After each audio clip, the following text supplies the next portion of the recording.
Solve करेंगे। मैं numerical read कर रही हूँ। A water course has a cultivable commanded area of 1200 hectares. The intensity of irrigation for crop is 40% and for crop B is 35%. Both the crops being rabi crop. Crop A has a core period of 20 days and crop B has core period of 15 days. Calculate the discharge of the water course if the core depth for crop A is 10 cm and for B it is 16 cm. तो पहले हम question को समझते हैं। Question क्या है, इसमें एक वाटर कोर्स है। वाटर कोर्स का मतलब है टाइप ऑफ कैनाल है। जो लास्ट कैनाल होता है फील्ड तक पहुंचता है उसको हम वाटर कोर्स बोलते हैं।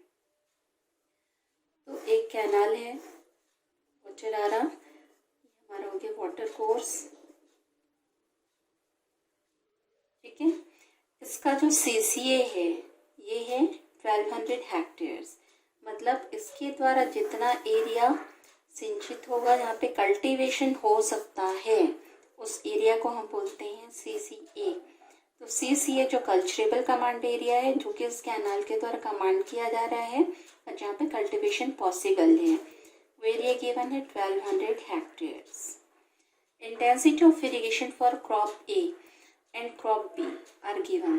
दैट मीन्स इसमें दो तरह की क्रॉपिंग हुई है, एक क्रॉप A और दूसरा crop B। crop A, second one is the crop B। तो ये दो तरह का क्रॉप लगाया गया CCA के under.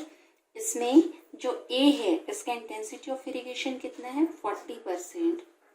40% of CCA intensity of irrigation, और B का इंटेंसिटी ऑफ इरिगेशन गिवन है 35% ऑफ CCA। और दोनों किस तरह के क्रॉप हैं, ये भी रबी क्रॉप है और ये भी रबी क्रॉप है। और इसका क्रॉप ए का कोर पीरियड गिवन है, core period is equal to 20 days and crop B core period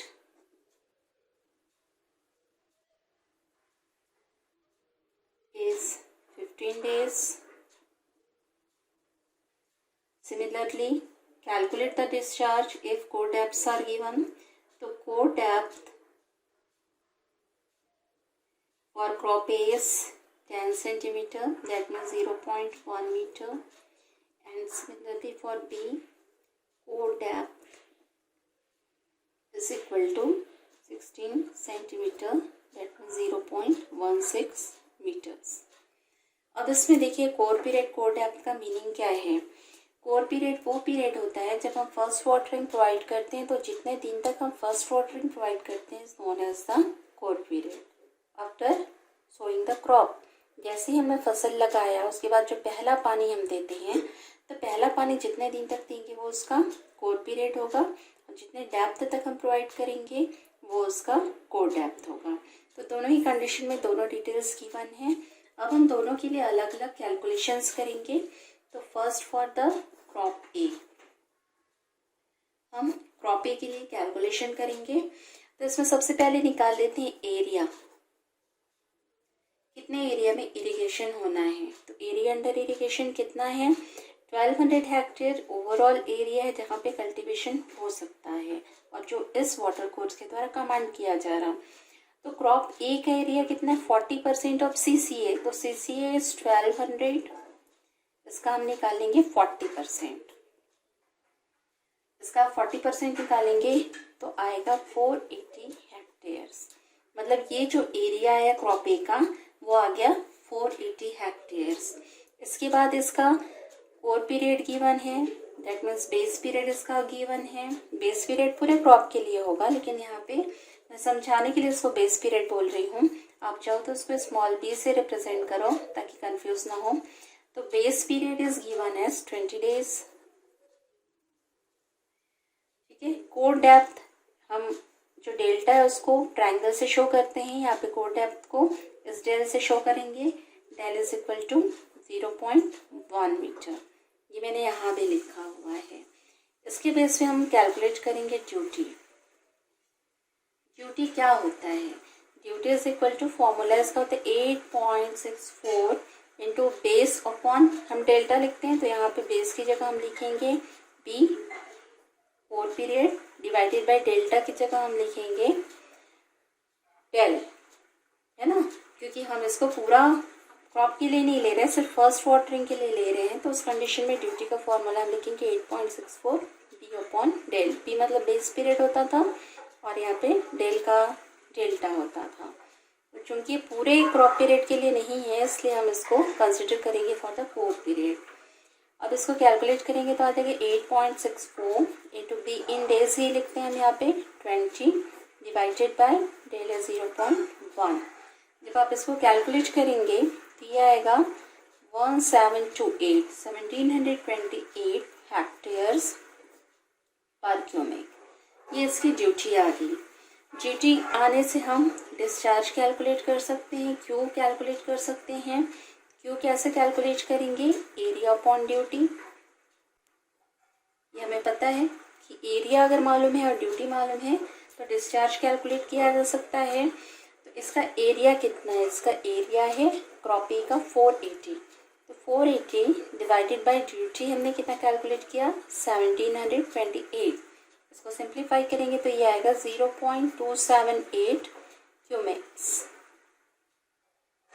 ठीक है, तो ये डिस्चार्ज हमने कैलकुलेट किया। वाटर कोर्स से इतना डिस्चार्ज किसके लिए होना चाहिए, क्रॉप ए के लिए होना चाहिए। उसके बाद हम सेकंड कैलकुलेट करेंगे for the crop B. Same calculation होगा इसके लिए भी। तो इसमें भी हम एरिया कैलकुलेट करेंगे। एरिया कितना है बी के लिए 35% ऑफ CCA।